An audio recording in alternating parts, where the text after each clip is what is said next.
Epilogues, extras and epilogues open the theater. Lights, cameras, action. Movies and reviews, things you might not have known. What happens when the credits roll? Let's get on with the show. In a world where mutants exist and are that's not good. I won't do that again. In a world where mutants exist and are discriminated against, two groups form for an inevitable clash: the supremacist Brotherhood and the pacifist X-Men. I tried to do like a Charles Xavier, but it was so bad. It was so bad. Welcome to the theater, ladies and gentlemen. There's a little bit of stay a while and listen. Oh, Trebek. Welcome back to the theater. It's open. This is Extras and Epilogues on a Monday night as we kick off week number 2 of superhero. It is week 2, right? Yeah, week 2 of superheroes in July, summer. It's wet, hot E&E summer 2 is what it is. It's hot Chocobo Nights 2 Electric Boogaloo. It's the summertime, and we're getting ready to party. And tonight, I was very excited about this when it was announced. We'll see how it ends up. We're reviewing X-Men. I think I'm the biggest X-Men fan here. I don't know if that's true. I think I am. I'm a huge X-Men fan, but I know these guys are also big X-Men fans. So we're not gonna pull our dicks out. Lindsay literally can't. So we're not gonna measure anything. Let's just review the film as it is. First up, my co-host for the evening, of course, is the lovely and talented Double H. What do they call you? Wheels? That's such a mean joke. That's such a make a show. It's such a Wolverine joke, though. Yes, it is. Like, that's a Wolverine bit. Yeah, we'll get to Mr. Jacked Man here in a second. Trust me. Also tonight, here with us is the resident. She loved Cyclops before I did, but she doesn't love him as much. It's Lindsay. I'm not giving a quote because the only one I can think of is terrible. Do it, you coward. No. Do it. Tell us what happens when lightning strikes a toad. Go ahead. Yeah, no, I refuse.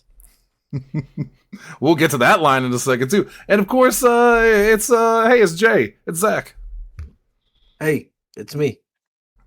Is that from the film? Who said that line? Yeah. I mean, he didn't say it like that. Remember when Sabretooth showed up? He said, "Hey, it's me. That's Yoink." This is serious. Well, yeah. That's the whole lead up to, you're a dick. All right? Yeah, he says, "Hey, it's me." Hey, it's me. You sound like Shaq doing an impression of, or you sound like Charles Barkley doing an impression of Shaq on SNL. Hey, it's me. It's Shaq. Hey, it's me. It's me. Hey, it's me. It's Shaq. I am Shaq Radamus. And I predict that Charles Barkley is going to gain all that weight back and star in Free Willy 2. Man, they already made Free Willy 2. You dummy. Anyway, we are talking about, we're all black friends. We're here to talk about, I got to stop doing that quote because they're not going to know it's from SNL from that skit. We're here to talk. The Pushnickens are going to be confused. We're here to talk about X-Men, not real men like Strauss Zelnick. No chip tonight. Let's just jump right into it. Of course, X-Men is, I actually thought this came out after Spider-Man, so I was confused. I was like, why aren't we doing Spider-Man first? I forgot this was first. This was first. Mm-hmm. I would say this kicked it off, but it didn't. Blade kicked off the superhero resurgence, and then X-Men kind of kicked it into high gear. X-Men is like the bridge between the great concept and cool moments of Blade to the really good Spider-Man. Like total package. Yeah, this is the bridge right here. And let's jump into the facts. Released July 14th in the year 2000. It was a good year. We got WrestleMania 2000, and that's it. 2000. Directed by Bryan Singer, who you may remember from The Usual Suspects, X2, Superman Returns, or all those sexual assault lawsuits. So you might remember when he became the usual suspect. It's God, what a shame. Well, okay, I don't want it to sound like I'm giving the guy sympathy. I'm absolutely not. Fuck Bryan Singer. But he is a talented director. I mean, Usual Suspects is a great movie. X2 is a great movie, the best of the trilogy. I think everyone would agree. And I love Superman Returns. So it's a shame he turned out to be such a dirtbag. There's very few. That's why we need to take people like Kevin Smith and package him and hold on to him and say, don't ever do anything bad, please. And by the way, really quick, we'll talk more about it on Thursday, but I think we need to bring up here at the beginning that we unfortunately lost one of the great ones. Sam Neill passed away. Yes. And oh God, I just want to take a moment to talk about how much I love Sam Neill. Of course, I think you and I both love him most from Jurassic Park. I think everyone here probably loves him most from Jurassic Park. But he had some great films. I will say to the end, if you've never seen In the Mouth of Madness, it's a great movie. Oh, so good. It's a great movie. Sam Neill was one of the greats. So very sad about that. And we'll talk more about him and his legacy on Thursday. Event Horizon, too. Event Horizon, yes. The movie So Lindsay good. did not want to watch. He's a villain. No, but it was really good. The TV miniseries Merlin was one of my favorites that he was in also. Yeah. What's up, Travis? Travis, you're in for a treat. 2 episodes tonight. We'll tell you more about it in a second. We're just talking about the sad passing of Sam Neill. Again, we'll talk about it more on Thursday. We'll have a nice little tribute, so stay tuned for that. But right now, let's go back to X-Men, and let's go back to talking about Bryan Singer, unfortunately. Because this film was written by Bryan Singer and David Hayter, but not the one you think. A different David Hayter. This David Hayter also helped with the Scorpion King and Watchmen, which is, boy, there's a gamut.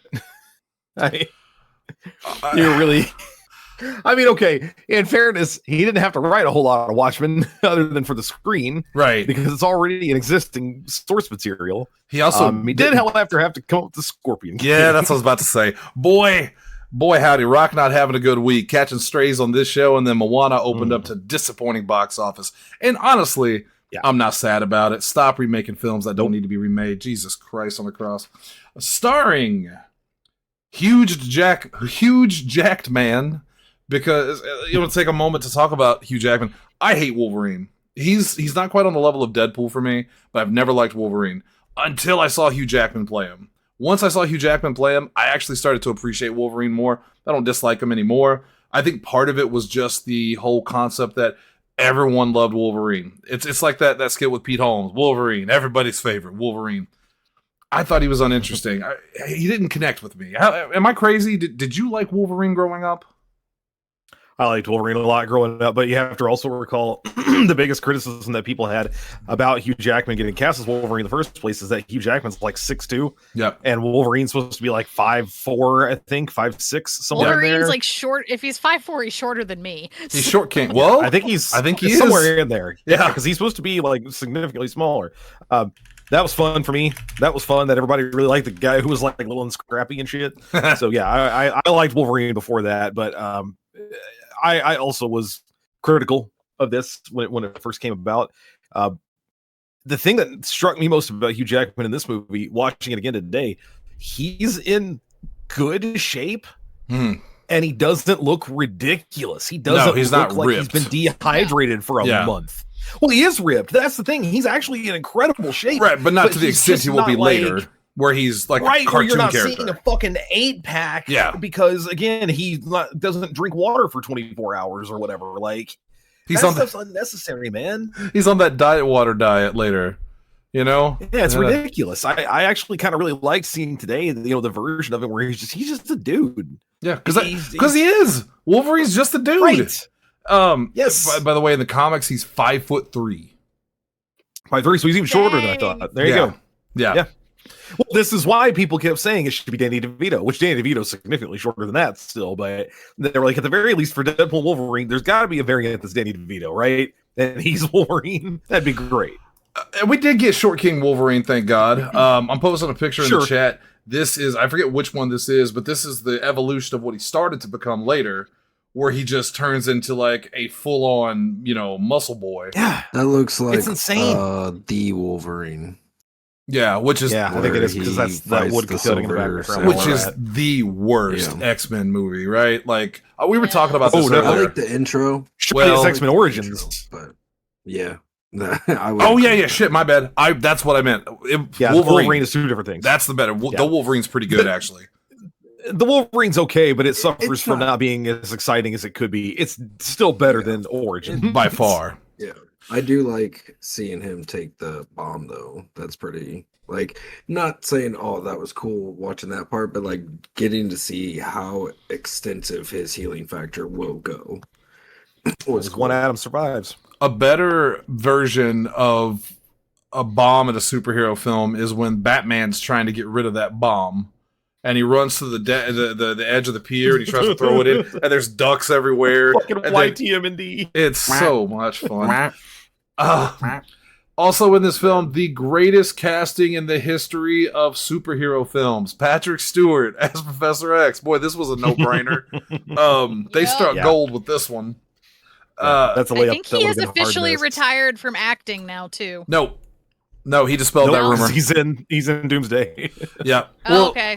Well, okay. I know what Lindsay's talking about. His new roles. Well, so this week or last week, it came out that he had retired after Doomsday, but he put out a statement saying he'll never really retire as an actor because he'll always be an actor. So take that for whatever that means. He's also, how old is Patrick Stewart? He's in his 80s, right? He's got to be up like there. That. He is 86. Mm-hmm. I hate time. Ian McKellen is 87. Yeah, I knew they but had they're to be right both close they're to each other. both still completely lucid. Well, sure.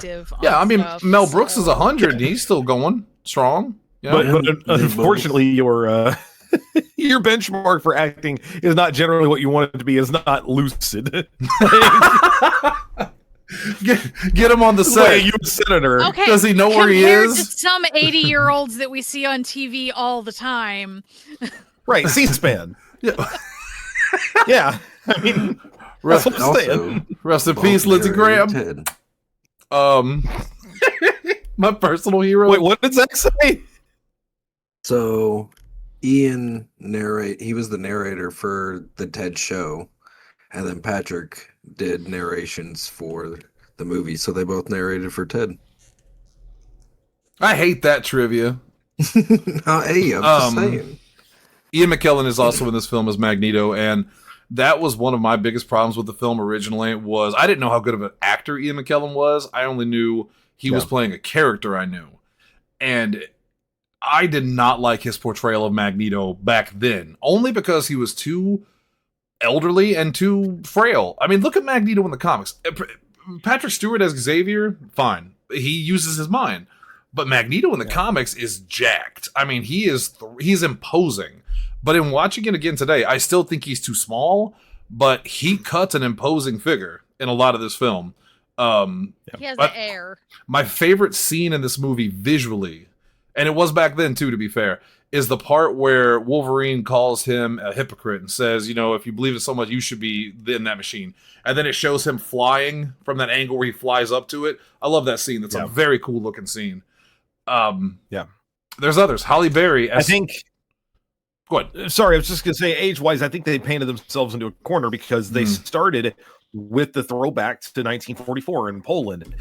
Well, that worked in the comics when the comics were coming out in 1967. You know? Yeah, you're right. But then when it's the year 2000, and to be fair, the movie never explicitly says what year it is. I actually put this in my notes that I was taking as I was going through here.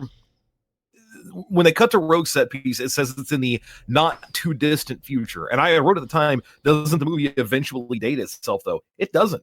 They never explicitly say what year it is after that point. But if we're assuming it's around the year 2000, that's almost 60 years in the future. And as a kid, when he's there in Poland, I mean, he's got to be at least 7, 8, like around 10. 10, yeah, somewhere around there. So now you're talking about, of course, he's got to be, at an advanced age at that point. And like I said, they kind of painted themselves into a corner with that. And that's the problem with Magneto as a whole, is the further we get away from World War II, the more impossible it is to, the rumor is right now, and you said it to me, and I had seen it right before you sent it to me, that Adam Driver has signed on to play Magneto in the new X-Men movie. Yep. And I went, well, how the hell does that work? Like, you got it. You got to let go of the Holocaust at some point.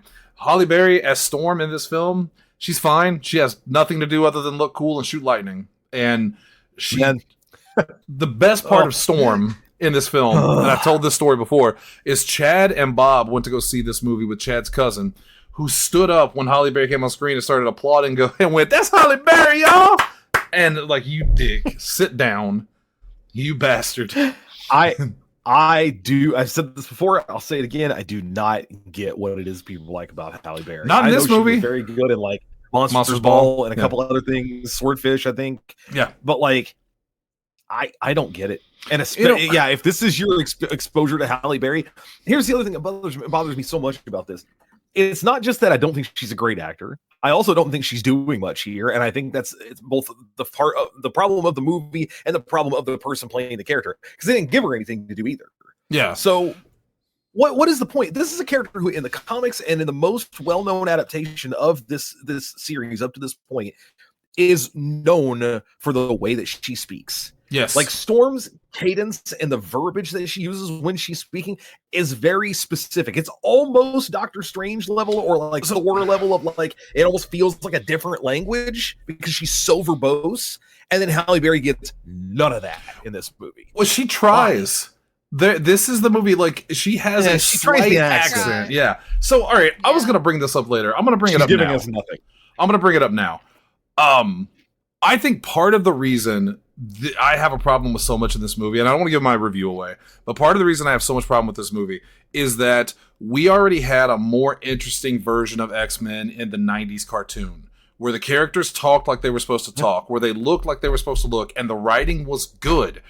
The thing that separates, for me, this film from, like, the Avengers is before the Avengers came out and before Iron Man came out, stuff like that, there was not a good Avengers cartoon. You could say there was an okay one. There was an okay Iron Man cartoon, etc., but it wasn't special.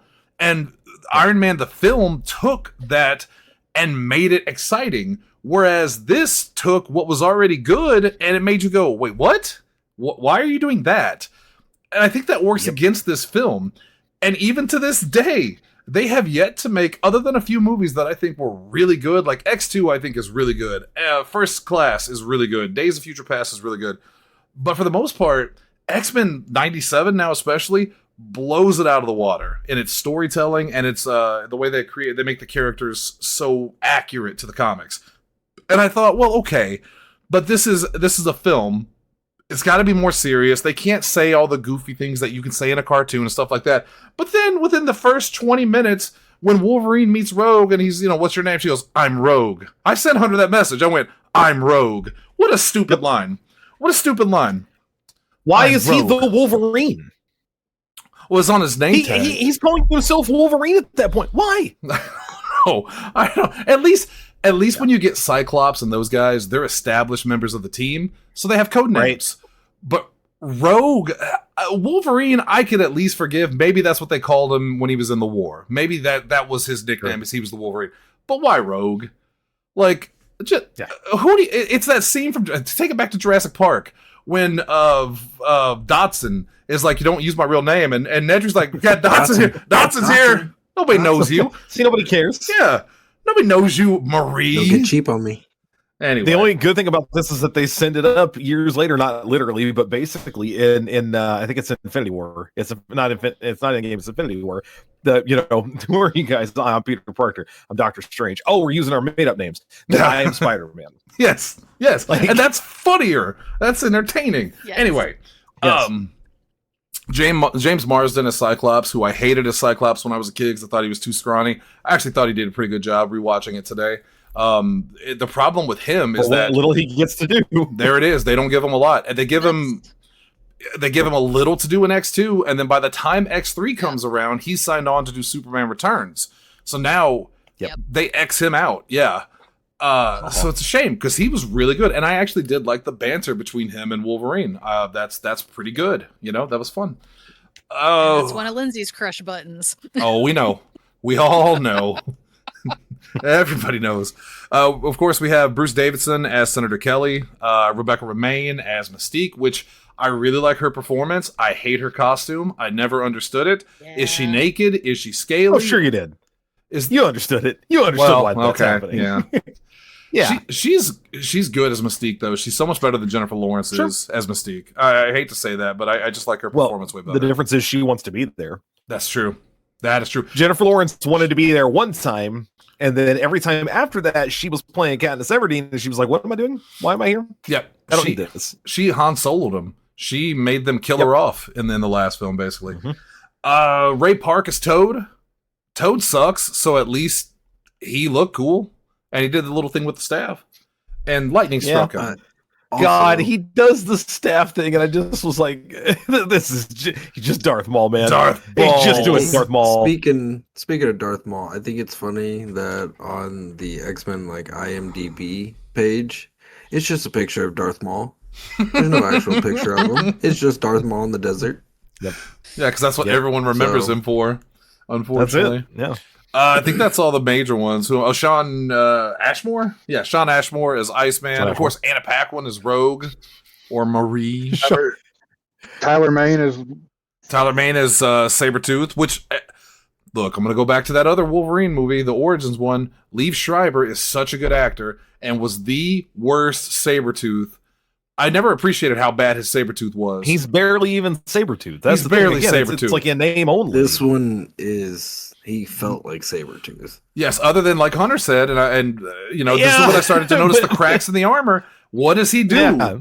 I mean, they don't even give us his backstory with him. Whenever I'm meaning like when he first shows up, that feels like Sabretooth. Oh, like, it does. Here, he looks like him. Yeah, he's got the aura. I'll give you that. Yeah, he's got the aura. And then what we got in Wolverine, I was just like, what is this? It was horrible. What happened? Liev Schreiber's a great actor, but like, goddamn, who went? Yeah, that's my Sabretooth, the intellectual type.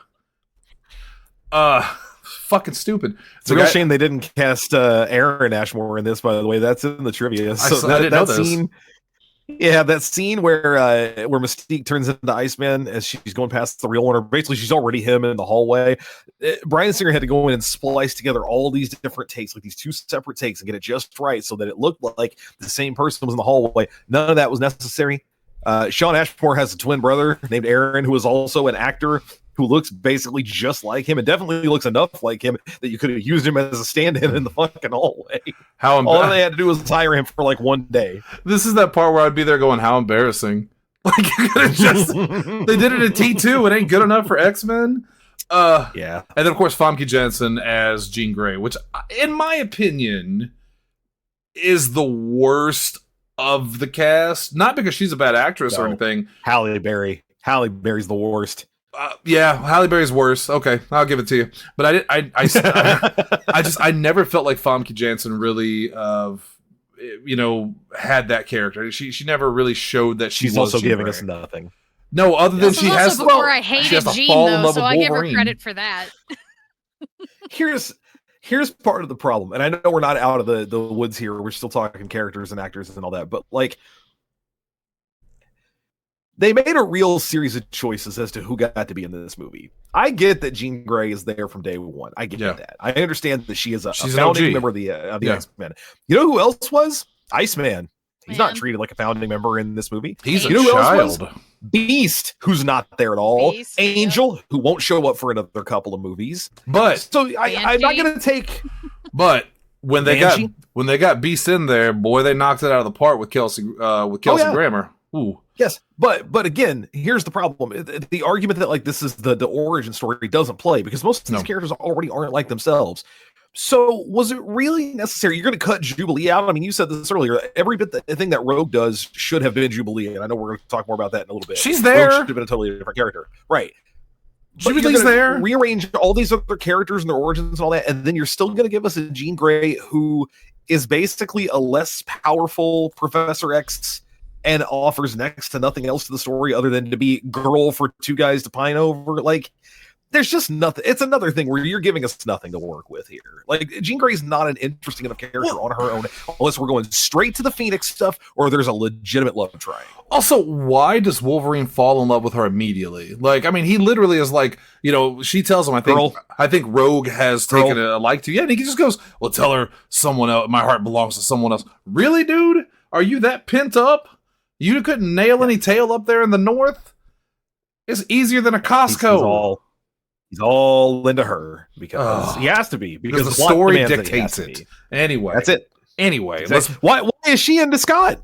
We don't ever get anything between the two of them. Why do they like each other so much? They have the chemistry between them is as ridiculous as the chemistry of implanting green plasma hurt Professor and fix it with blue plasma. What the fuck? What? Look, why are you trying to green out? Why are you trying to make this scientific? Like, Okay, that whole scene is ridiculous. Very weird. She takes a canister of something. They never say what it is. Yep. She just fucking splices it into the working of Cerebro because that's how that works. Of all of the things that Mystique could do while she's secretly in the X Mansion, and she pumps a weird chemical into Cerebro and makes Rogue sad so she'll leave. That's it. Like, you couldn't have planted a couple of pipe bombs. You couldn't have just started stealthily taking people out. Like, what are we doing? I also love at the end when she's clearly Senator Kelly, and they go, "Oh, it's Mystique, isn't it?" Yeah, fucking eyes turned yellow on TV for about 5 seconds. I was gonna say, on a national broadcast, she Anyway. looked like a cat for like 5 seconds. Look, listen, folks. Or you think you're the real sleuths who have figured this out? That's why Cyclops is the leader. He knew. Look, I love the That's X-Men. why you're the leader, Scott. I love the X-Men, so it pains me to say these things. Let's go. Let's keep going. Runtime of 104 minutes, sure. Budget versus box office, $75 million versus $296 million. This was a hit. This was a big old hit, and this is what said, hey, comic book films are in again. Blade started it. This nailed it, and then Spider-Man ran with it. Critical reception. Oh, and Spider-Man, real quick, we'll talk more about it tomorrow when we cover it, but Spider-Man also gets a big bump being post 9/11. That's another big deal. It's Patriotic as 2002, so it's a year later, but yeah, they very much throw several things into it. You know, we're New Yorkers, we stay together. Like, he's just a kid, help him up, you know, all that stuff. I mean, even the final shot where he's like swinging through and stands next to the flag. And all that. It's a little jingoistic. I'm surprised the Yankees didn't save him. Just start throwing balls at Green Goblin. Critical reception, 82% critical. Hulk Hogan comes out. Critical rating on Rotten Tomatoes, which is a 7 out of 10. Metacritic score of 64 out of 100, which is generally favorable. Cinema score of A- on an A to F scale, and 2.5 out of 4 stars from Roger Ebert, who also gave it a thumb down on the show, by the way, and said, I started out liking this movie while waiting for something really interesting to happen. When nothing did, I still didn't dislike it. I assume the X-Men will further develop their personalities if there is a sequel, and maybe to find time to get involved in a story. No doubt fans of the comics will understand subtle allusions and fine points of behavior. They should linger in the lobby after each screening to answer questions. Oh, you did put that he gave it on thumbs down. Damn it, I'm sorry. I should have read 5 seconds faster. That's fine. I agree with him so much. Not to give my review away, but I was also waiting for like the cool stuff to happen, and even though it didn't happen often, I still didn't dislike it either, but we'll get to the reviews here in a second. I'd like to start the conversation off with a question.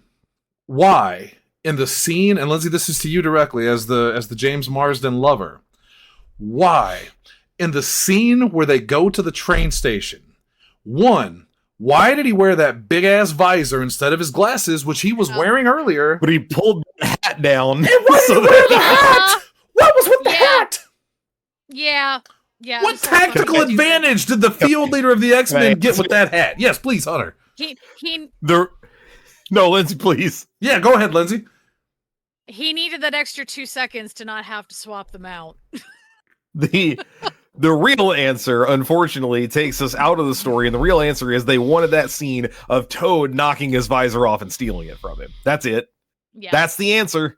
Because that's what happens. Toad knocks his visor off. It looks super cool. Cyclops' eyes go all over the place. And that's... Bryan Singer, I have come to find, is a writer who, and it worked for him in The Usual Suspects and in a couple other things, but he, I feel like, is...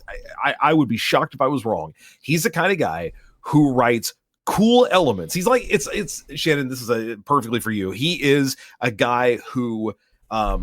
like a wrestling producer who sets up spot fest matches. This is a guy who goes, okay, here are the cool things we need to do. How do we get there? Somebody else help me figure out how to get there. Yeah. And how to get out of there. That's it. Yeah, because there are a lot of scenes in this film that are exactly that. Toad hitting Cyclops, when Sabretooth pushes the tree over and Storm and Cyclops show up and fight him off. The battle at the end in the Statue of Liberty. There's a lot of really cool scenes in this, but then it's wrapped inside of so many... It's not like it's bad. It's not bad. It's not like this is like terrible acting, terrible effects, terrible action.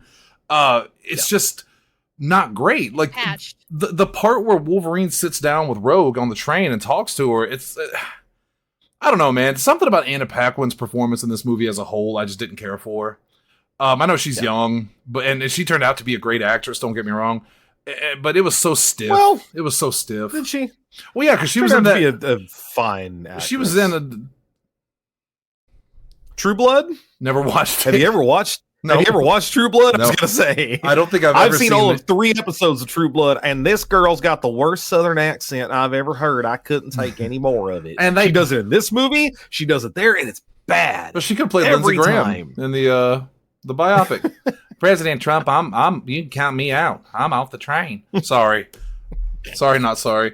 But I didn't dislike what was happening. I think they did a pretty good job with nailing most of the X-Men's personalities, the ones that got a personality.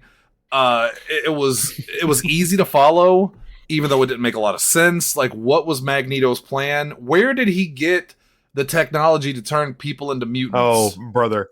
There are so many big questions in this movie that I didn't realize weren't answered. Can I just run down my list for you real quick? I would Love love that. Let's hit the highlights. All right, from the get-go. Under what pretense is Jean testifying at this hearing when she's out explaining mutants and how they work and what they're doing? Who do they think she is? Right. Because we're both told that they're like hiding their mutant status.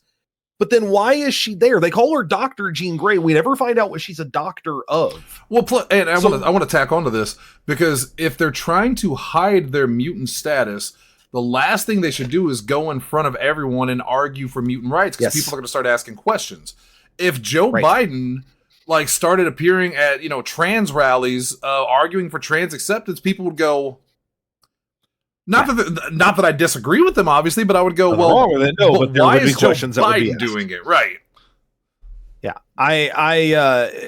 the doctor thing confused me. I looked it up later because I couldn't remember. In the comics, she has a PhD in psychiatry, but that's never addressed here. And also, when Senator Kelly shows up at the door later on, he's, I'm looking for Dr. Jean Grey, and she's like examining him. So, are you a physician? Are you a medical doctor? What are you? Yeah, I can't wrap my head around any of that stuff. That was the first like big question that came up for me. Let me skim through here and just see some other ones. This is where you were just a minute ago. I just wrote evil layer is evil. What is this Magneto scenario? What is he doing? Like, where is his shit? Where is he getting all of this stuff? What is this machine he's invented, and why did he invent it? Or did he invent it? At this point, like, I realize they cut out Brotherhood of Evil Mutants, and it's just called the Brotherhood of Mutants. Brother, you are forcing everyone it does, but you're forcing everyone to turn into mutants, and you're killing people indiscriminately. You're the Brotherhood of Evil Mutants, just because you ain't got the name.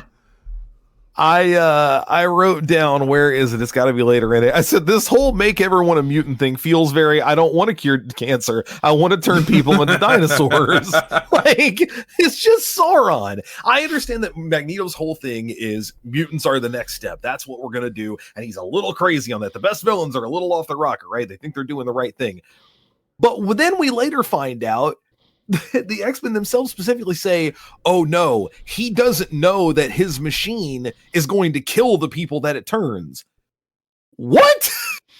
So this dude, who's supposed to be the evil mastermind genius, the biggest villain in the world, creates a machine that turns people into mutants and then just never tests it. Well, no, he did test it on Kelly, and Kelly disappeared. So he the test? He literally went, well, I didn't see him die, therefore he's okay.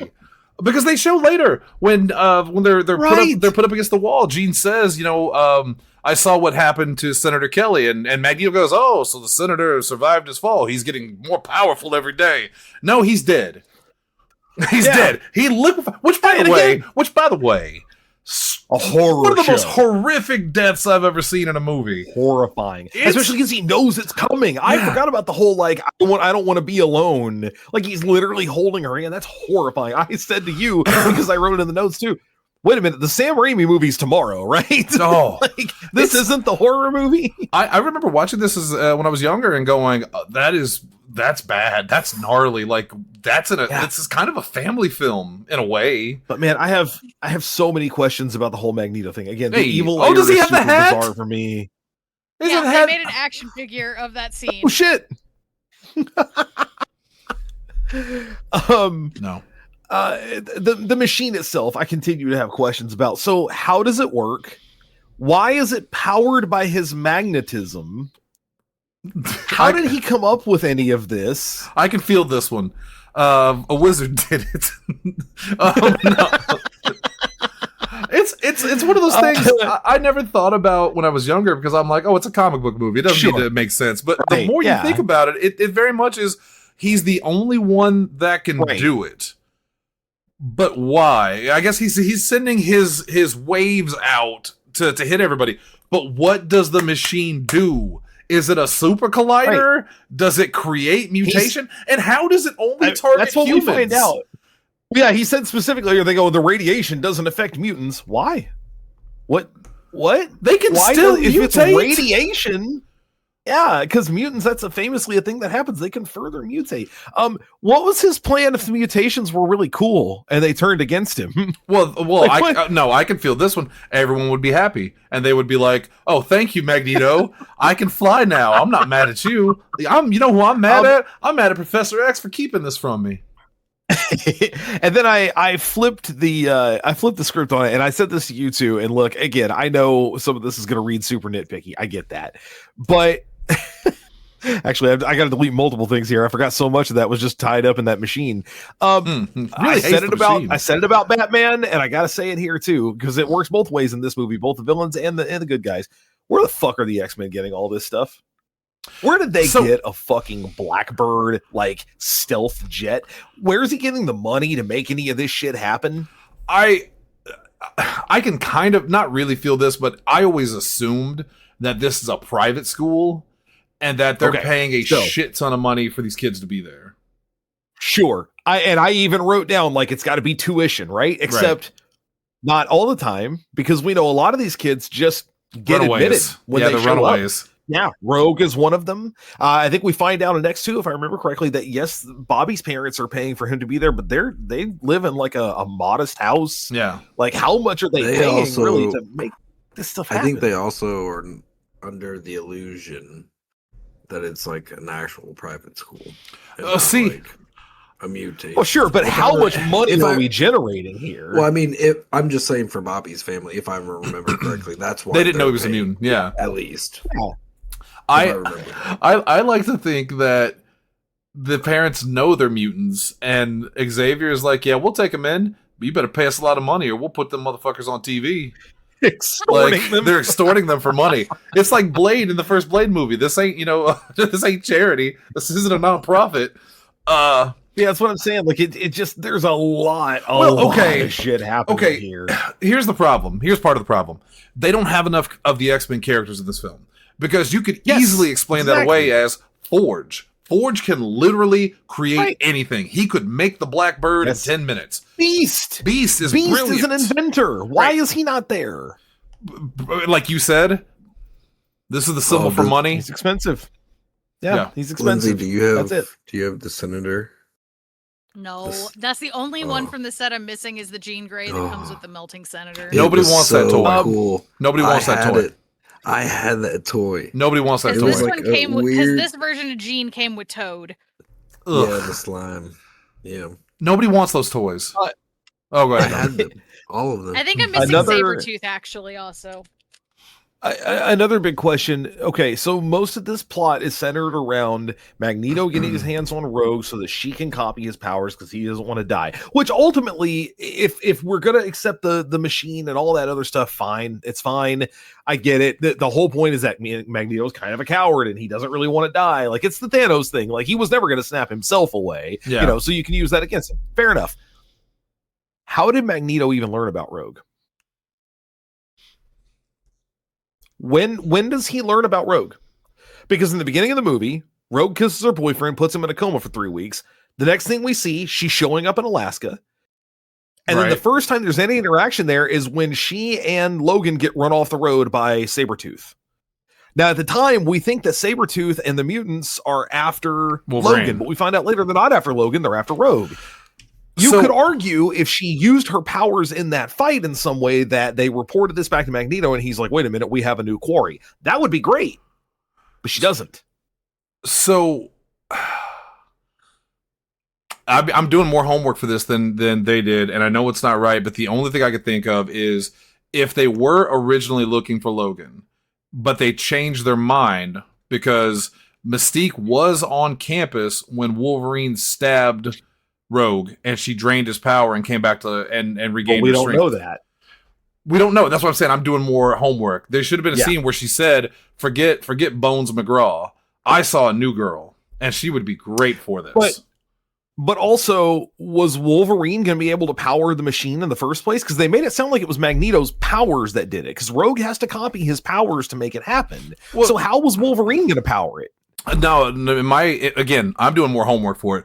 But it might be one of those things. If they had, and this is if they had a done thing, if Sabretooth and Wolverine had their backstory, perhaps he would be trying to recruit Wolverine to his side because he's so powerful. Because even through the beginning, Wolverine isn't dedicated to the X-Men. He says to Storm at one point, there is a war coming. Are you sure you're on the right side?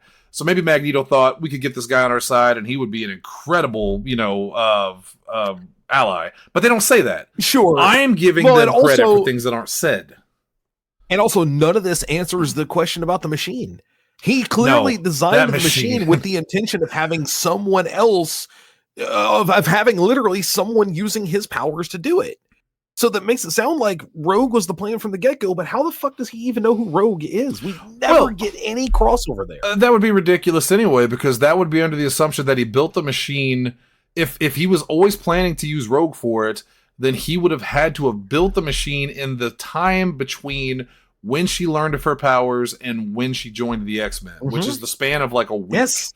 Which is pretty impossible. Yes. Now, you could argue that maybe he saw it in a newspaper. Maybe there was national coverage of the girl who drained her boyfriend's life, and that's why she ran away to Alaska. But they don't show that. There's no part where Rogue is being tormented. And throw it on a supermarket tabloid, and that's all you need. And that's the easy. It's the Men in Black deal. And that movie came out 2 years prior to this one. It'd be so easy. 3 years, maybe. And I put that entirely on Bryan Singer and David Hayter. Maybe less David Hayter than Bryan Singer, but it's significantly easier if you just make it where Magneto's powers aren't the ones needed to power the machine. Any mutant can power it. It's just going to drain their life force. Well, if he throws Rogue in there, she drains stuff anyway, so it creates some kind of loop. She's a great option for it. Or Wolverine would be the one from the get-go. They would assume he's targeting Wolverine because he's got a healing factor, and he'll just heal from whatever hurts him. But no, maybe both. Do this super weird thing where she has to copy Magneto's powers, and it's maybe both. Maybe you put Wolverine in the machine and you tie Rogue next to him, so when Wolverine starts to lose his life, Rogue sucks the rest of it, and she continues. No, it's like when you put a piece of buttered toast on the back of a cat and then you drop him, it's infinite energy because it can't land. The butter has to land up, and the cat has to land feet up. So it's perfect. Well, that's called science. That's evolution. Is what that is. No. All right. No. All right. No. Let's just jump into the review. Let's just jump into the review for this. Because I know I'm being very harsh on it. I do have nice things to say about it, though. I do have some nice things to say about it. But I would like to give the floor over to our guests. On this show specifically, stay tuned for after this show because there's another show. On this show specifically, on E&E, the main show, we follow a 5-point system. 2 thumbs up, you love it. 1 up, you like it. 1 up, 1 down, you're neutral or indifferent. 1 down, you don't like it. And 2 down, you hate it. There can be very different reasons that you hate it. You think it's terrible, or maybe you think it's cheap, or maybe it's Neil Breen. We don't judge. We just let you decide. We're going to start, I believe, with Zach, our good friend. Zach, I know you didn't get to say a lot here because Hunter and I were just bitching the entire time.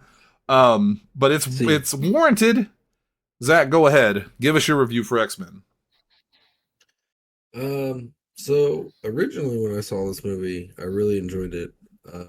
I was also 8 years old, so I didn't know a whole lot about X-Men. I knew what I did from the Genesis game and like the animated series and the occasional comic book that I would get from my cousin or whatever. But I remember being very excited for this movie. I have all of the movie cards for this movie, because of course I do. it definitely helped spark my interest with trading cards. But I have not seen this movie in a really long time. I know, Hunter, you talk about sometimes about your first DVD. This was probably my second DVD, but it was the craziest DVD I remember because it like came out of the sleeve. My third. And my little brain was like, "This is cool." My first one was also Rush Hour. But yeah, no, I saw. That's funny. I remember that case still to this day. That was the coolest case I ever bought. But yeah, no. If you asked 8-year-old me, it'd be 2 thumbs up, no questions asked. However, I watched it today, and I was a little bored. I'm not gonna lie. It was entertaining, but like it's not as great as I remembered. So in reality, I think I'm gonna go 1 up, 1 down. That's candid. Because like without this movie, I don't think we would have continued getting superhero movies to get to where we are today, or to where we were, or whatever your opinion is on them. But I mean, I liked certain scenes. We talked about certain scenes were really good. However, just overall, like I like the characters, but some of them were just kind of meh. But yeah, no, I was just kind of bored, so I'm gonna go 1 up, 1 down. I think for Zach, that's the equivalent of 1 down. For the record, oh no, because you're not It's on a nicer. sliding scale. Stay tuned. Oh, you rat bastard! I'll murder you in 1,000 ways. The night of 1,000 Zach murders. Thousands are back on the menu, boy. All right, let's go to Lindsay. What is your view for the X-Men? So a little on my history with this film. I never really watched the 90s cartoon. I was still too much of a girly girl, and I usually changed the channel when those came on, so I did not have an appreciation for it until later. This is the movie that actually made me kind of start being interested in X-Men, and then when I was in college, I rewatched the TV series, and after I'd already seen Evolution and everything else. So this was really my first experience with X-Men. I didn't really know much about it going in initially, and I had enjoyed it at the time. I've watched it many times since.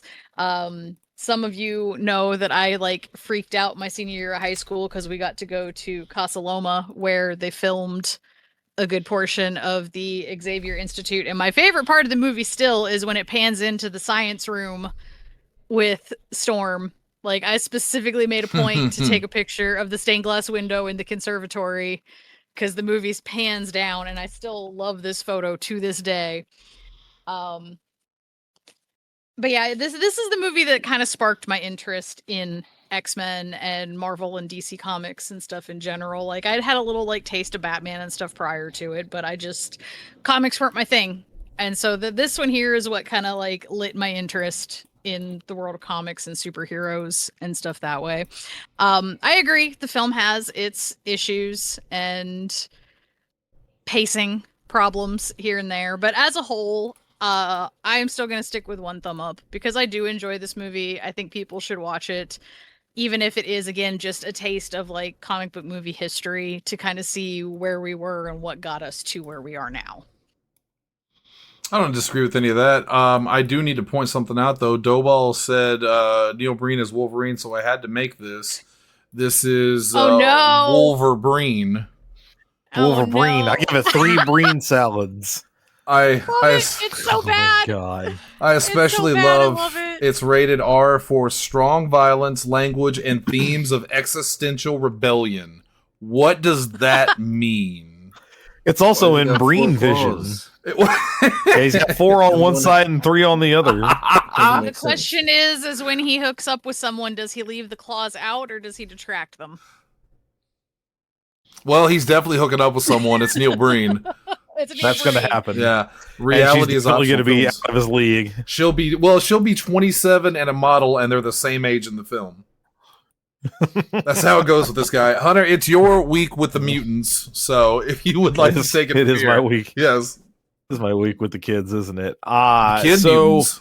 let me most of what I read from my list my notes has been the bad stuff. Let me at least acknowledge some good stuff, because like you said, there is actually some stuff here. First of all, the opening sequence with Magneto, I know is going to become the X-Men's version of those fucking pearls falling in Crime Alley. I know at some point in time that's going to happen, but it is a very good sequence. We need to start with Magneto. We sympathize with him from the get-go and see how this is, he's doing what he's doing, even though it's a really stupid plan, for at least, reasons that he believes are right. So that actually I liked quite a bit.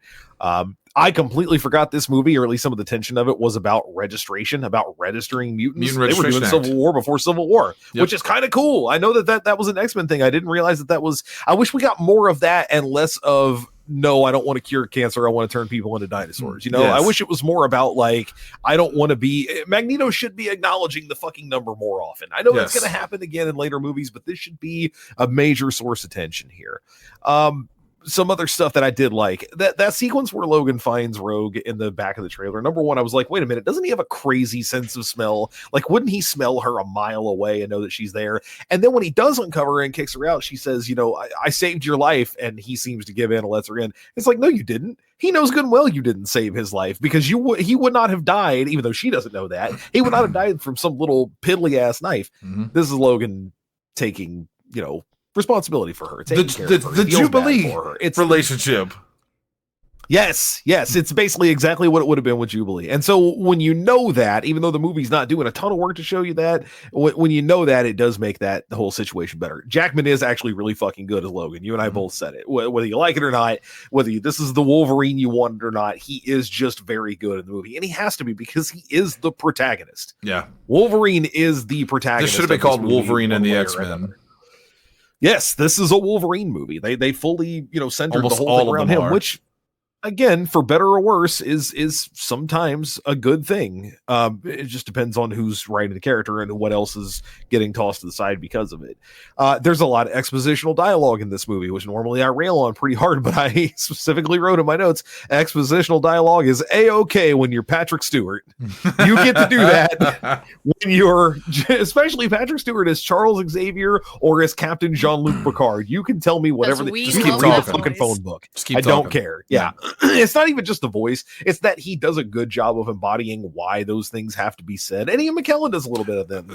They're titans. I didn't begrudge either of them too much for that kind of thing in here. I actually wrote at one point in time, damn it, Ian McKellen, stop being so good. I love, like, it feels like almost every major sequence in this movie, there is something that irritates me about it, and then there's something that I really like about it. I think the best scene in the whole movie is Rogue getting stabbed when Wolverine's having his nightmare, and then the wreck was the coming back of that, basically, where she takes his powers. We see that she's really powerful. We see that she's really dangerous. She's worried about that.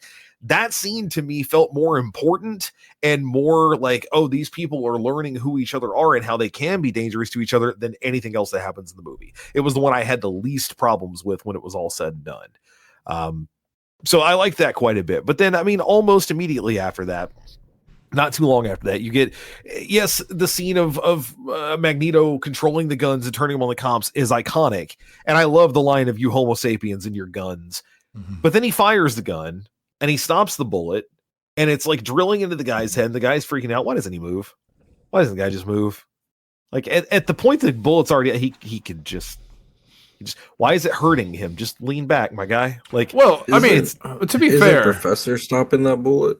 No, it's Magneto, because Magneto says I don't think I could stop them all, because he basically is using that as a warning shot to Xavier.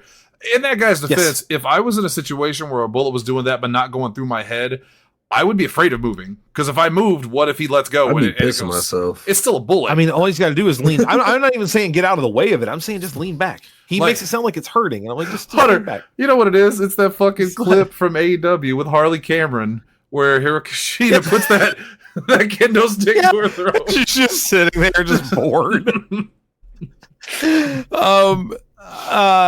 the entire thing inside the Statue of Liberty is so up and down because, like, again, I love Magneto's line of lightning and a copper structure. I thought you lived at a school. That's what a a good good line. fucking line, That's a man. good line. That's such a great Magneto line. Yeah. Meanwhile, the alarm goes off and Wolverine walks through, which is funny, but then he stabs the panel, and I wrote, well, it's a good thing the entire source of that alarm was in that lighted panel that Wolverine stabbed, because they sure did fix all their problems right then and there. Also, none of the rest of them had any metal on at all. No, he's the only one that sets it off. Sure. Famously, the metal detectors at the Statue of Liberty pre 9/11 only set off when you bring through 50 pounds of metal. When you're made of adamantium, yeah. Oh god, Mystique copies a statue. What are we doing? I forgot about that What are until we tonight. doing? I forgot did about it. too. That's It's so bad. she man. can't copy items. She's not a fucking Can't just be mimic. other things. Yeah. Oh. Yeah, later in that sequence, they're close enough when Magneto traps them to hear Rogue scream for help up above. But then when Magneto goes up to Rogue, Wolverine stabs himself and goes, "Argh!" and fucking Magneto doesn't even bat an eyelash. Also, He doesn't even look. I want to bring up something. You brought up Mystique, and it's not just Mystique, right? It's in the X-Men cartoon too, because most recently Morph turned into Thor and had the hammer. Why is it these guys, when they turn into someone else, they don't just look like them, they get their powers too? Yeah.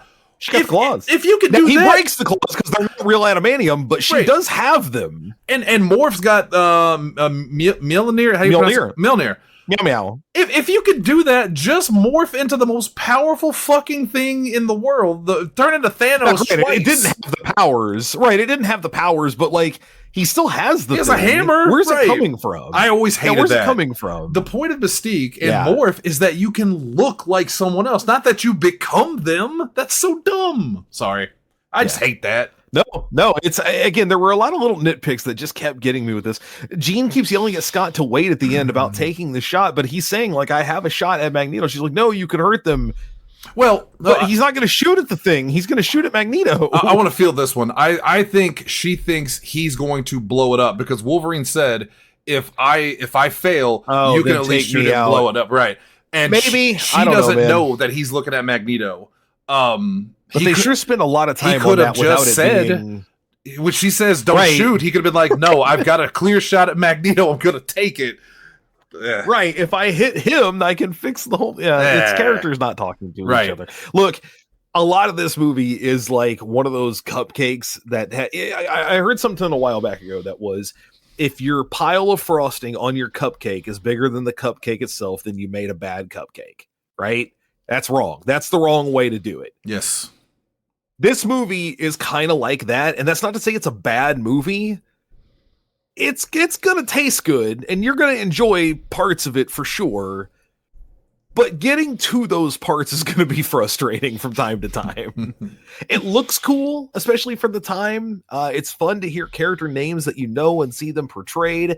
Again, the casting in a lot of ways is great. I still don't like Halle Berry in this movie. I still don't know why, other than she was well known. We're casting her as this character and then not making her the real character. I think Hollywood forgot there were other black actresses in Hollywood at the time. Right. You know? Yeah.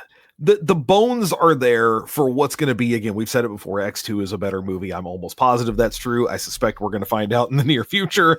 The sequel September exists, as does Nostalgic November. I am going to land on what I think at this point is a charitable one up, one down.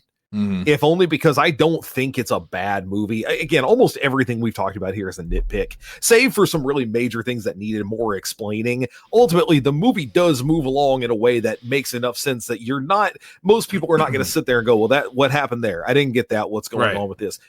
This movie does enough of a job explaining who the characters are and what's going on, even if it's through a ton of expositional dialogue, that it gets you from point A to point B.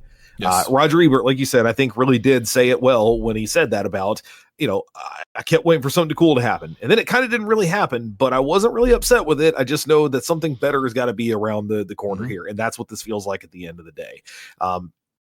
in a lesser situation with characters I didn't like as much or people who were more poorly cast, I'd have probably knocked this down to a 1 down. This would have been a Superman for me, where it's, I get what you're going for, but it's just not working. I think with a tighter script, I think with something that's more interesting and other than just the forces of good and evil, because I mean, the bones are there, man. You've got a villain who very much believes that he's in the right. One of the best villains ever. Is the epitome of that villain, a guy who says, no, I'm not the bad guy. And all too often he's right. He's not the bad guy. It's just the way he's going about doing shit.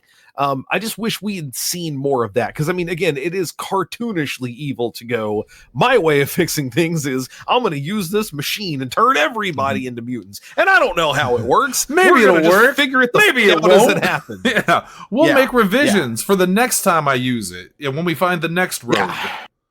Yeah. So also, again, it's right down the middle. It's as good as I can go for. The last big nitpick I want to make is, why did Magneto assume Rogue would let him go after just enough energy had been siphoned? Because he's an old man and she's not made of metal. Good.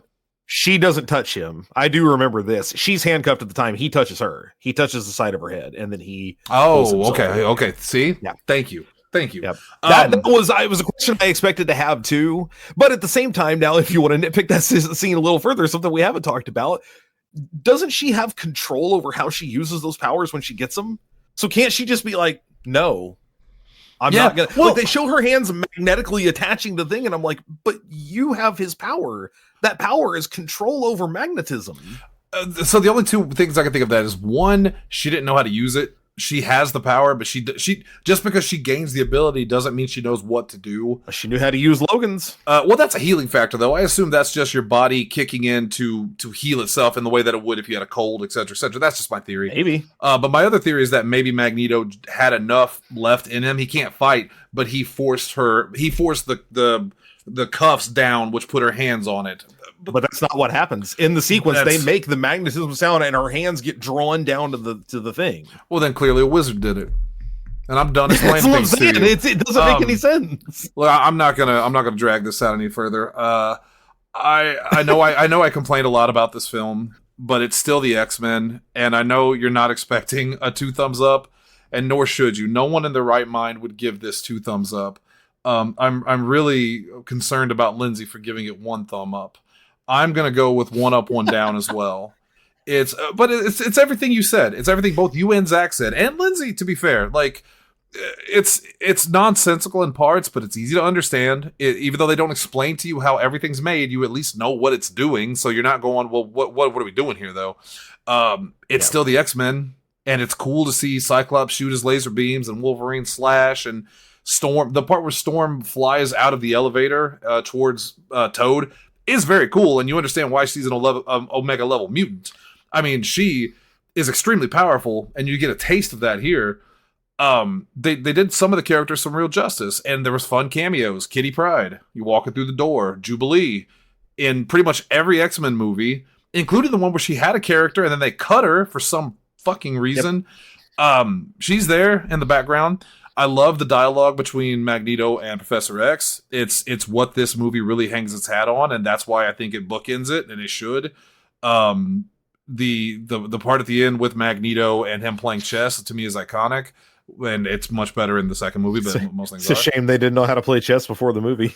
That's another fun trivia, which I'm like, dude, you're British. How do you not know how to play chess? Neither one of those guys knew a thing about playing chess. They had to bring a grandmaster in to teach them. I assume very funny to me. Well, why did they need to be taught anything? Isn't someone just yelling off screen? Move this over there. You learned your lines. You'd be surprised how hard it is to know where pieces are going. Now, you think they would have just learned? They would have said, "Okay, here's the sequence you're going to do that." I suck at chess, so I can't blame it there. But there's some things I really liked about the film. All the things we talked about, but it doesn't excuse the fact that in better hands than Bryan Singer, who loves to use those hands to craft good films and occasionally sexually assault people, this would have been a much, much better film. You could have started with the original X-Men. Don't bring Wolverine in until the second one. And I think that's what they're going to do with the new movies, because apparently Wolverine's not in the first one. And good, he shouldn't be. It's not Wolverine and the fucking X-Men. It's X-Men. They're a team. Show that they're a team before you bring Wolverine to take, blow everyone's socks off. Well, I would say they're going to replace Jackman, but till he's 90, he's going to keep doing them. Plus, who could you get to play Wolverine? I think Henry Cavill is actually a pretty good pick. We saw him in Deadpool. People said for a while, and I think this remains a good one. Also, Harry Potter, appropriate. Daniel Radcliffe. I think Daniel Radcliffe would be a good choice. I do too. You got some interesting choices. He want to do it. I don't know that he would. He's not really big on that kind of thing. But no, and God, attaching yourself to another franchise like that, you'd be amazed how many of these actors in Hollywood hate being attached to these big budget franchises because once you're locked in, look at Hugh Jackman. You're locked in. You're locked in for a while. Chris Evans. Natalie Portman could not wait to get away from Star Wars, not because she hated Star Wars, but because she wanted to do movies again that weren't, Star Wars. But this movie, it's good. It's good in the sense that if you like X-Men and you want to watch a comic book film, it's fun to watch. Don't think too hard about it. Don't go looking for something deeper like we would get in later films. Like, to me, First Class is the best X-Men film by far. It's just, it hits on all levels. And speaking of First Class, I appreciate the way they handle Wolverine in First Class. He has a very fun cameo in First Class. Yeah.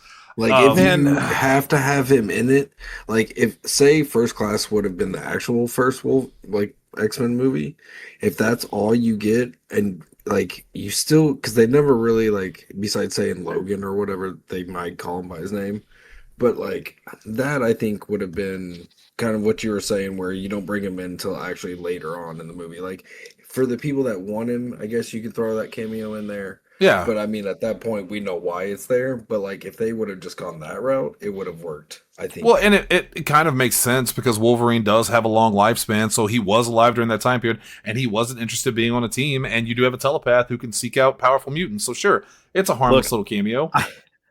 I like First Class too, don't get me wrong, but we're all glossing over the part where the guy who evolves to not die dies. Well, that's because evolution's bullshit, and I'll give you a dissertation on this after the show. I've created a whole.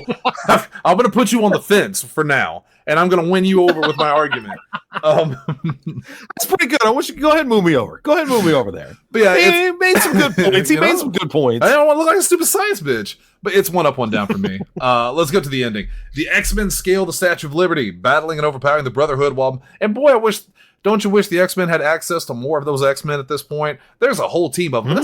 That's part of the problem, right? When you have the Avengers, you have the core Avengers, right? Your Iron Man, your Captain Americas. When you have the X-Men, you have the X-Men, you have X-Force, X-Factor, the West Coast Mutant Avengers. I don't know. There's like 50 different teams, right? So cutting it down to just 4 X-Men in this film, and I get they're doing the same thing in Doomsday, but Doomsday is not an X-Men film. It's an everybody film. It's too big of a roster to put in a movie like this where you only focus on 4 people. Anyway. As Logan confronts and distracts Magneto, Cyclops subdues him, once again proving Cyclops is the hero, allowing Logan to destroy the machine. Logan transfers his powers to Rogue, rejuvenating her while putting himself into a coma, which he kind of did on purpose. I mean, he did, but it was also kind of accidental because she was dead, and then he hugs her, and all of a sudden he just goes croaking again. After Xavier and Logan recover from their comas, which I did also like the scene where Scott is talking to Xavier and says, no matter what happens, I'll take care of them. That is a good Scott line, because he is the field leader of the X-Men. He is next in charge. Yeah. Until he kills Xavier in the comics. The X-Men learn that Mystique escaped and is impersonating Kelly. really deducing that mystery on that one. So dumb. The senator who suddenly completely flipped his entire script on something and very much had it out for us and appears to have yellow eyes for 5 solid seconds on a national broadcast. Yeah. Do you think it's him? He was also missing from the last meeting. Yeah, Dave's gone. He went away for a while, like on the news. Yeah, and they also mentioned that like his director of staff or whatever was found dead. Yeah. Also, I forgot to point out, so in this, I know they just kind of hint that like Xavier and Magneto have known each other for a really long time, right? Did he just now get the helmet? So up to this point, Charles has been reading this man's mind, and you couldn't stop him. No, they say at one point, Wolverine says something about him doing it, and he says, "I can't find him. He's clouded in my mind or whatever." And then, of course, Yeah, you he would doesn't have to know that he has the helmet. You would have Well, to he go says- to first class. When first class Well, is when he creates the helmet for him. Well, he gets the helmet from the Nazi guy. Oh, that's right. Yeah, he gets it from 'Cause Sebastian Shaw. He Yeah, keeps it from Emma from getting into his Yeah. head. But what I'm saying is because like when Magneto is controlling Sabretooth and Toad, he is like, "What? You can't get into my mind," and touches the helmet. But then later on, Charles is like, "He's got some device that's keeping me from getting into his head." And I'm Oh, like, he doesn't know. Yeah, You guys have Yeah. known each other for a really long time. Did he just get this helmet? If Professor Where'd the helmet Xavier, come from? if Xavier's so smart, why? How funny would it have been in that scene if Sabretooth's holding his throat and he's like, "Oh, can't get in my mind, Charles," and Sabretooth just pulls the Just helmet knocks off. it off. Yeah, just takes it He off. just knocks like a fucking hat off of his head. Nerd. Again. You know. But yeah, Well, I forgot to in mention- fairness, in I that forgot specific to- moment, Magneto literally has his mental finger on like 400 triggers. That's so true. Yeah, I can that's see true. why he wouldn't have time to take the helmet off and do the thing. But And it and is- again, when you go to a little first weird. class, and first class obviously wasn't written at the time, so you can't give it credit for what happens later. That we don't do that here. They never do that. We're And making that film. That's why I wanted to bring up the helmet part. Yeah. Because they both seem like it was the first time we're revealing this. Because literally in first class, when he kills Shaw, he puts the helmet on and blocks Xavier from his mind in that moment. Yeah. Xavier knows. Anyway, Zach, I'm not going to tell you a wizard did it one more time. If I tell you once, I'll tell you 1,000 times. Xavier leads Logan to his past. Don't you start at an abandoned military installation in Canada before visiting Magneto, now imprisoned in a polycarbonate complex. Also, I love the characters and I love X-Men, but hearing real people say words like Magneto, we must find it, you go, well, this is silly, isn't it? Comic books are silly, aren't they? Yeah. Just call him He's Eric. neat. Just call him. And then they change his It's name. Nito. Because it's right there in the name. He was Eric Lyncher. That's what I always do him as. But then apparently his name is actually Max Eisenhart. Magnus. And then Magnus was his name at one other point in the X-Men cartoon. What's his actual name? Anywho. Magneto warns him that he intends to escape one day and continue the fight. Xavier replies he will always be there to stop him. And he is. X2, once again, has some of the absolute best scenes in the X-Men films. Nightcrawler's opening in the White House is badass, iconic. Oh, good. Magneto escaping his prison after pulling the iron from that guy's blood and then Too much making iron in your blood. it's so good. Unfortunately, that's not what we got here. So what happens after the film? Well, we know what happens after the film because apparently there are 13 movies set in the X-Men universe. I'm assuming they're counting the New Mutants and Deadpool and stuff like that. Sure. They're probably also counting they're definitely counting all the Wolverines. And stuff Oh yeah, like in that. first class and There's stuff at like least- that. Yeah. Yeah. I don't have an epilogue for this because there is so much. I just would remake the film, and they are going to remake the film. I know the X-Men are going to die in Doomsday. My hope is that the reason there's only Cyclops, Nightcrawler, Mystique, Magneto, Beast, Gambit, and Xavier is because the other mutants are dead. That scene that's going around, everyone's probably seen it, where they all gather with the Avengers to fight the Sentinels. I'm assuming that the Sentinels have already wiped out the X-Men and this is what's left of them. And my hope is that they survive Doomsday and maybe die in the second one, Secret Wars, or maybe they last through the whole thing. But you keep the X-Men represented there, and then when this is over, they're obviously going to reboot it with a new cast because that universe, they will no longer be there. That's my hope. I really don't want to see the X-Men die immediately because if they twist me and I go to this film going, man, finally get to see the X-Men in the right way, and they die in 10 minutes, and then the rest of the movie is just fucking Paul pull Rudd Johnny cracking Storm. jokes. Yeah, no, I'm gonna be pissed. They already pissed me off in Deadpool 2 when I thought we were getting X-Force, and they killed everybody off immediately. I was so mad You at guys- that. You couldn't afford more X-Men? I was so mad at that. At least they This brought big old mansion, Shatterstar nobody back. else. Cameo. Hunter, what about you? What about Bob?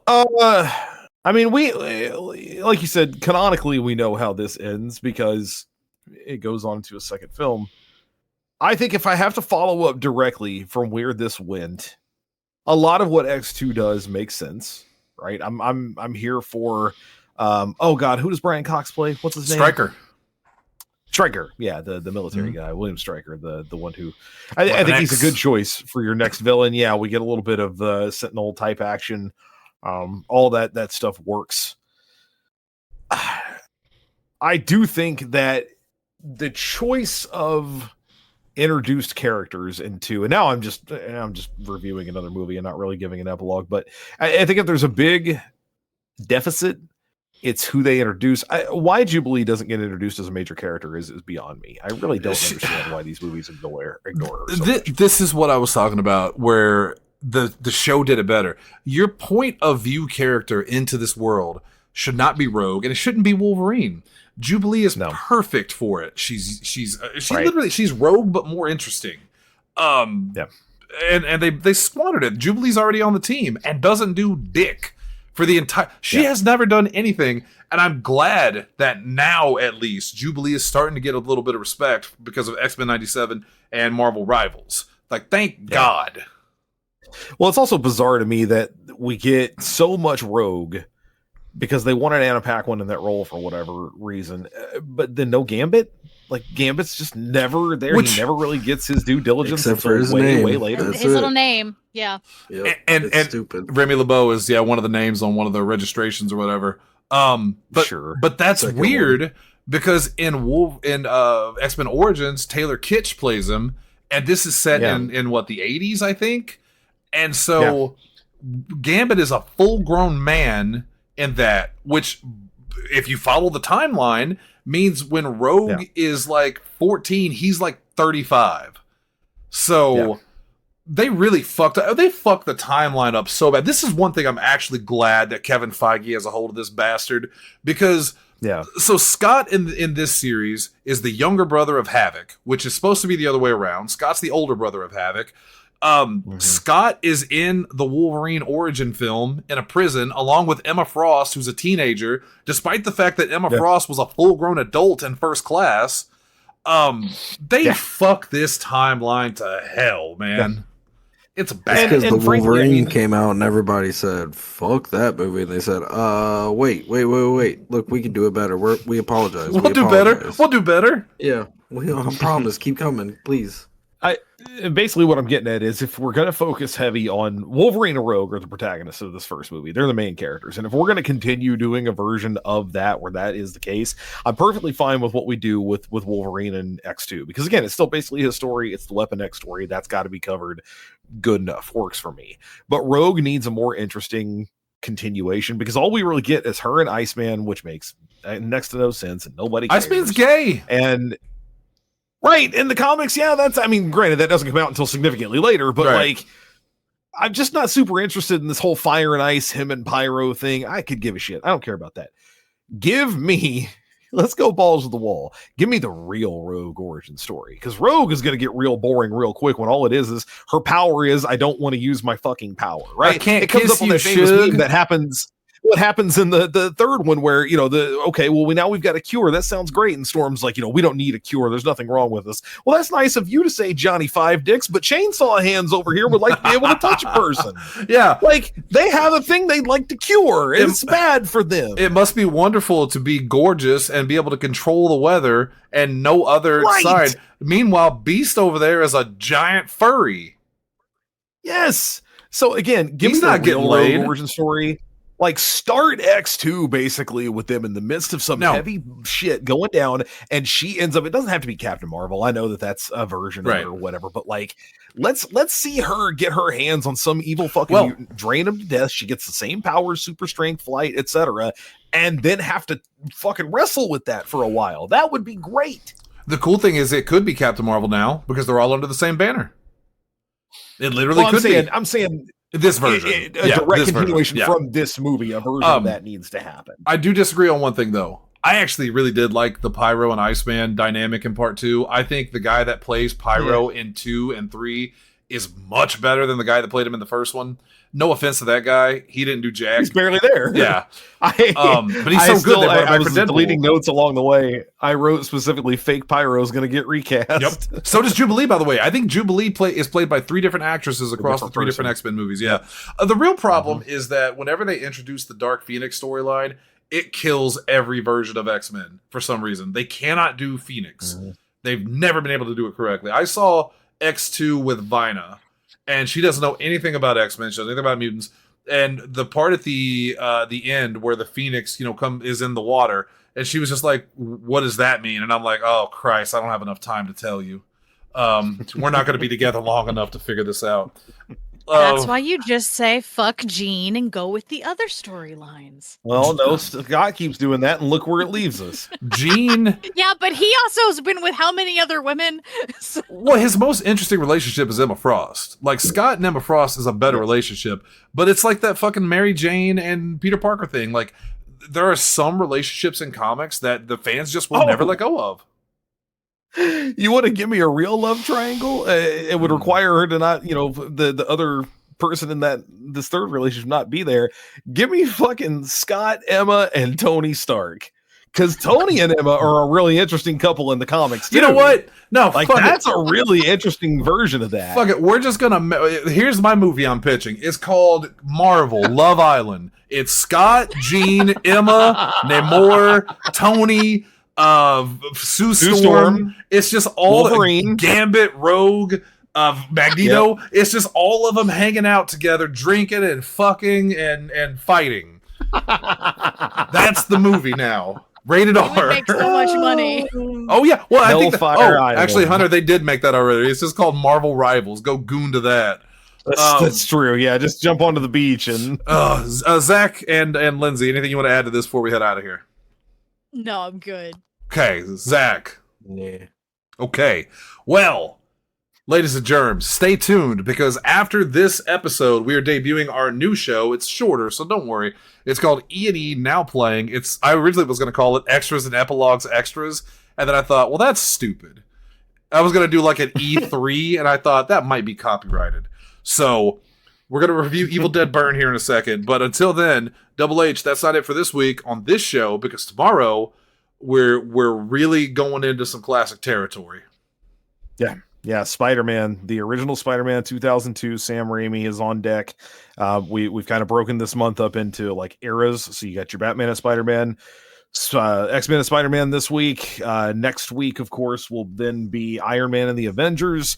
And the last week is Watchmen and Justice League. And that's a big one because those are the super extended editions. Yeah. So, but yeah, tomorrow, Sam Raimi's first Spider-Man. How does it stack up to X-Men? We're going to find out. Which, by the way, if you're keeping score at home, the last double up we've had across the board was not Batman because of Lindsay, who is also the only one to give this movie a higher grade than everyone. So we would like to thank Lindsay she for actually her gave last this movie appearance the on this same show. grade as Batman. This movie is just as good as Batman. I kid. Hey, she's a woman who saw a movie. That's true, and that's all who saw a movie, and that's all we asked for. Ladies and gentlemen, woman's opinion. Stay tuned with us here on the Twitch stream because we're about to jump into this other one in just a second. But for those of you listening to us on Podbean or on Spotify, etc., thank you guys for tuning in. The balcony is closed. We'll see you tomorrow for Spider-Man. Double H, take us out. You know this plastic prison of theirs won't hold me forever. The war is still coming, Shannon. And I intend to fight it by any means necessary. Yep.